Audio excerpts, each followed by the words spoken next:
Hello friends. आज का हमारा टॉपिक है असाइटिस। असाइटिस क्या होता है? That is collection of the free fluid.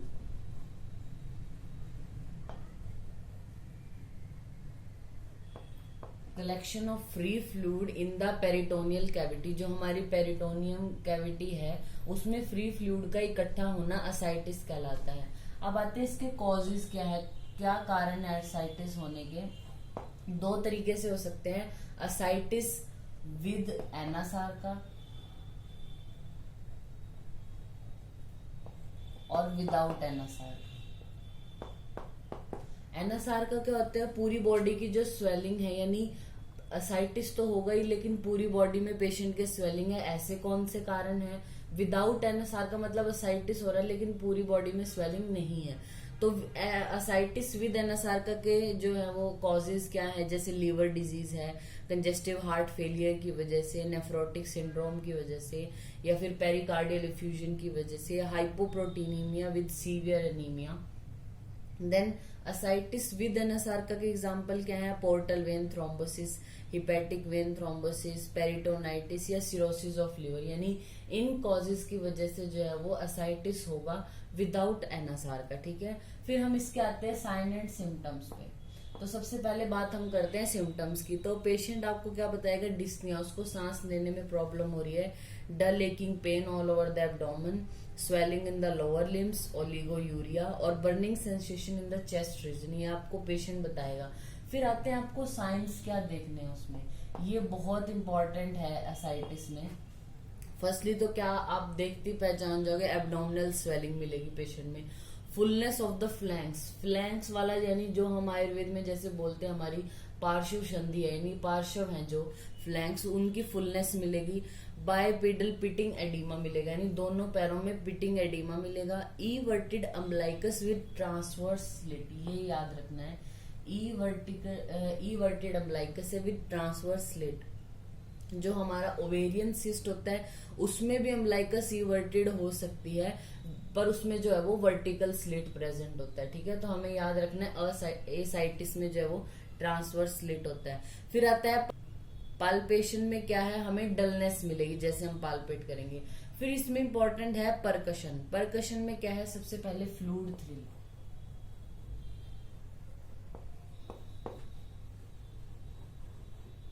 Fluid thrill जो ये टेस्ट है ये पॉजिटिव कब आता है? जब मैसिव कलेक्शन ऑफ फ्लूइड की, यानी 1.5 से 2 लीटर के आसपास। क्या होता है, जैसे ये पेशेंट है, ये उसका एब्डोमेन है, तो आप एक साइड से क्या करते हो, आप परकश करने की कोशिश करते हो, परकशन करते हो तो एक वेव लाइक ऐसे जाता है, और आपको अगर यहाँ दूसरा हाथ यहाँ पे रखा है तो यहाँ पे फील होता है, दैट इज फ्लूइड थ्रिल। ये हमारा 1.5 से 2 लीटर पर जो है वो पॉजिटिव मिलता है।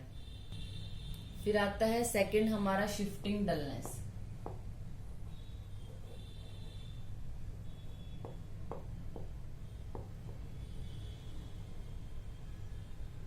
शिफ्टिंग डलनेस में क्या है? डलनेस शिफ्ट हो रही है, तो पहले हमने पेशेंट को लेटा के उसको हम जो है वो परकस करते हैं, तो ये जो साइड्स हैं यानी फ्लैंक एरिया है, यहाँ पे आपको दोनों साइड किसी भी करो तो यहाँ पे क्या होता है, आपको डलनेस प्रेजेंट होती है पेशेंट में। जैसे आप उसको लेटरल पोजीशन में लेटाते हो, मतलब अगर आपने राइट साइड से उसको जो है परकस किया है तो आप उसको टेढ़ा लेटा देते हो लेफ्ट साइड में, यानी लेफ्ट लेटरल पोजीशन में लेटाते हो और फिर यहाँ से परकशन करते हो, तो डलनेस नहीं मिलेगी। मतलब डलनेस है जो वो शिफ्ट हो गया, क्योंकि जैसे ही वो लेफ्ट लेटरल में लेटेगा, जो यहाँ पे फ्लूइड था अब वो कहाँ चला गया? इस लेफ्ट साइड में। ठीक है, तो इसको बोलते हैं हम शिफ्टिंग डलनेस। और ये हमारी प्रेजेंट होती है जब 700 से 1000 ml तक फ्लूइड हो। फिर उसके बाद आता है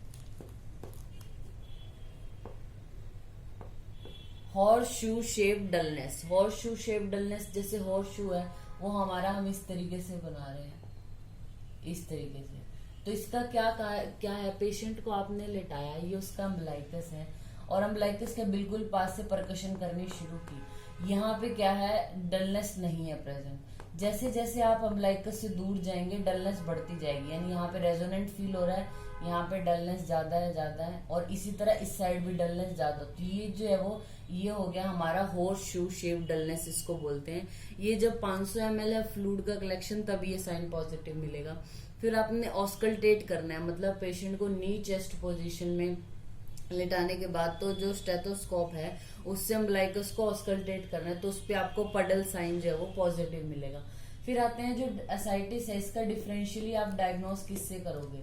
डीडीज का किससे बनाएंगे? जैसे फैटी पर्सन है, कईयों का एब्डोमेन इतना मतलब फैट इतना ज्यादा कलेक्शन होता है कि उसको लगता है एसाइटिस है, तो फैटी पर्सन से इसका डिफरेंशियली डायग्नोस करना है। फीटस तो नहीं है, फ्लूड तो नहीं है, फीकल मैटर या फाइब्रॉइड की वजह से तो नहीं हो रहा है ये सब। फिर आते हैं इसकी लैब इन्वेस्टिगेशन आपने क्या करानी है। आपने नॉर्मल जो बेसिक है वो सीबीसी ईएसआर हो गया, ये कराना है।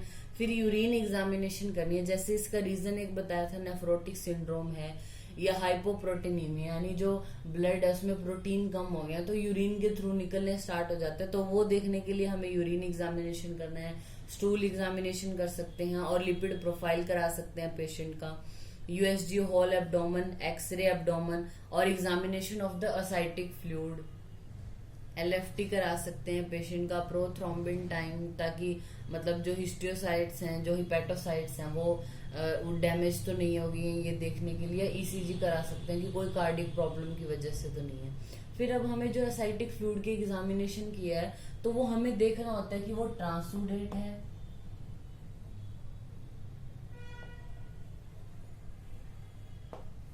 या फिर एक्सुडेटिव।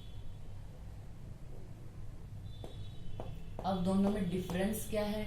जो ट्रांसुडेटिव होता है यानी ट्रांसुडेट है, इसमें क्या होगा, जो अपीयरेंस है जो हमारा एसाइटिक फ्लूइड है वो थिन और क्लियर होगा ट्रांसुडेट में। एक्सुडेट में क्या होगा, वो थिक होगा, टर्बिड होगा, पुरुलेंट हेमरेजिक भी हो सकता है, म्यूसिनस भी हो सकता है। फिर आती है जो स्पेसिफिक ग्रेविटी होती है ट्रांसुडेटिव की, इसकी होती है लेस देन 1। अब ये थिन है तो इसकी स्पेसिफिक ग्रेविटी कम है, ये थिक है गाढ़ा है तो इसकी स्पेसिफिक ग्रेविटी मोर देन 1 होगी। इसका जो SAAG कराते हैं हम, that is serum Asiatic albumin gradient कराते हैं, तो इस जो ये ट्रांसुडेटिव है इसमें ये SAAG की वैल्यू मोर देन 1.1 ग्राम पर DL पाई जाती है ट्रांसुडेटिव में, और ये जो एक्सुडेटिव होता है इसमें लेस देन 1.1। ठीक है। फिर उसके बाद आता है कि हम इसका ट्रीटमेंट कैसे करते हैं, ये तो हमने डायग्नोसिस की बात कर ली। फिर आता है इसका ट्रीटमेंट में क्या है, पहले तो पेशेंट को बेड रेस्ट देना है, सॉल्ट रिस्ट्रिक्ट करना है, पानी कम पीने को देना है पेशेंट को। हमने क्या चलाने, पेशेंट के डायरेटिक्स चला देना है, जैसे स्पायरोनोलेक्टोन है 100 से 400 mg पर डे, या फ्रूसेमाइड हम दे सकते हैं, या फिर स्पायरोनोलेक्टोन और फ्रूसेमाइड दोनों, या फिर लूप डायरेटिक्स जैसे टोरासिमाइड यूज कर सकते हैं। फिर अगला आता है हमारी, ये तो हमने डायरेटिक्स दे दिए ताकि जो वाटर अंदर कलेक्शन हो रहा है उसके फ्लूइड इकट्ठा हो रहा है वो बाहर निकल जाए, ठीक है, थ्रू यूरिनेशन। फिर आता है हमें सिम्टोमेटिक ट्रीटमेंट करना है, मतलब जो हमने इसके कॉजेज बताए कि जैसे कंजेस्टिव हार्ट फेलियर की वजह से, या फिर लीवर की कोई प्रॉब्लम है उसकी वजह से, पोर्टल वेन थ्रोम्बोसिस उसकी वजह से भी हो सकते हैं, यानी जो कारण है असाइटिस होने का उसको हमने ट्रीट करना है। जैसे अगर कार्डियक कंजेस्टिव हार्ट फेलियर है तो हार्ट का ट्रीटमेंट भी साथ साथ चलेगा, और असाइटिस में तो देना ही है। मैलिग्नेंसी है उसका ट्रीटमेंट, नेफ्रोटिक सिंड्रोम है या सिरोसिस ऑफ लिवर है, यानी कंडीशन के अकॉर्डिंग जो है वो ट्रीटमेंट करना है। फिर एक होता है पैरासेंटेसिस। पैरासेंटेसिस क्या है, जो हमारा मैसिव कलेक्शन ऑफ फ्लूइड हुआ है, जब मैसिव कलेक्शन है तब हम ये पैरासेंटेसिस करते हैं। इसमें क्या होता है, जैसे ये एब्डोमेन है पेशेंट का, तो इसमें क्या होता है, यहाँ हम साइड से यानी लेटरल साइड से जिगजैग मेथड में जो है वो नीडल को थोड़ा एंटर करते हैं और जो फ्लूइड है वो ड्रेन हो जाता है। फिर उसके बाद आता है पेरिटोवीनस शंट। इसमें क्या होता है, जो हमारा एसाइटिक फ्लूइड है is directly drained into internal jugular vein, it is also known as LeVeen shunt.